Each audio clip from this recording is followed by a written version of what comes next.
আজকে রান্না করব সিম আলু দিয়ে রুই মাছের তরকারি। তার জন্য প্রথমে রুই মাছগুলোকে লবণ ও হলুদ দিয়ে ভালোভাবে মেখে নিতে হবে। এবার একটি কড়াইতে তেল দিয়ে এতে দিয়ে দিতে হবে রুই মাছ।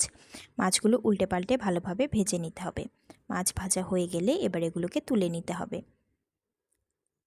একই তেলে দিয়ে দিতে হবে পেঁয়াজ কুচি। পেঁয়াজগুলো একটু ভাজা হয়ে গেলে এতে দিতে হবে আদা বাটা, রসুন বাটা দিয়ে নেড়েচেড়ে ভেজে নিতে হবে। এবার পরিমাণ মতো পানি দিয়ে এতে দেব লবণ, হলুদ, মরিচ, ধনিয়া।